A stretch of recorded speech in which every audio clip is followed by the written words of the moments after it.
জুলাই গণ অভ্যুত্থান স্মরণে পটুয়াখালীতে অনুষ্ঠিত হলো জুলাইয়ের মায়েরা শীর্ষক অভিভাবক সমাবেশ ও প্রামাণ্য চলচ্চিত্র প্রদর্শনী। শনিবার সকালে জেলা প্রশাসকের সম্মেলন কক্ষে জেলা প্রশাসনের উদ্যোগে আয়োজন অনুষ্ঠিত হয়। অনুষ্ঠানে প্রধান অতিথি হিসাবে উপস্থিত ছিলেন জেলা প্রশাসক আবু হাসনাত মোহাম্মদ আরেফিন। অনুষ্ঠানে সভাপতিত্ব করেন অতিরিক্ত জেলা প্রশাসক মহসিন উদ্দিন।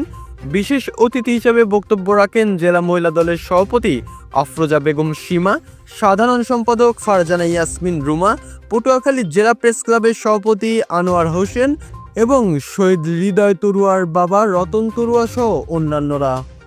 এ সময় বক্তারা বলেন, মায়ের অনুপ্রেরণা ছাড়া কোনো বড় আন্দোলন সফল হয় না।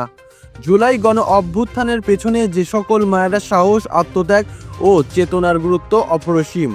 এই আয়োজনে শুধু স্মৃতিচারণ নয়, পরবর্তী প্রজন্মের জন্য এক শিক্ষা। অনুষ্ঠানে অংশ নেন শহীদ পরিবারের সদস্যরা, বিভিন্ন সরকারি দপ্তরের কর্মকর্তা এবং স্থানীয় রাজনৈতিক ও সামাজিক সংগঠনের নেতৃবৃন্দ। অনুষ্ঠানে জুলাইয়ের ঘটনাবলীর উপর ভিত্তি করে নির্মিত এক প্রামাণ্য চলচ্চিত্র প্রদর্শন করা হয়, যা উপস্থিত সবাইকে আবেগপ্রতুল করে তোলে। এসি ফুয়াদ, খবর পটুয়াখালী। আপনি কি ডুপ্লেক্স, থ্রিপ্লেক্স অথবা বহুতল ভবন নির্মাণের কথা ভাবছেন? স্বপ্নের বাড়ি নির্মাণে আইপ্লান আর্কিটেক্ট অ্যান্ড ইঞ্জিনিয়ারিং একটি বিশ্বস্ত প্রতিষ্ঠান। সকল ধরনের বাড়ির ডিজাইন ও সার্ভিস পেতে আজই যোগাযোগ করুন আইপ্লান আর্কিটেক্ট অ্যান্ড ইঞ্জিনিয়ারিং এর সাথে।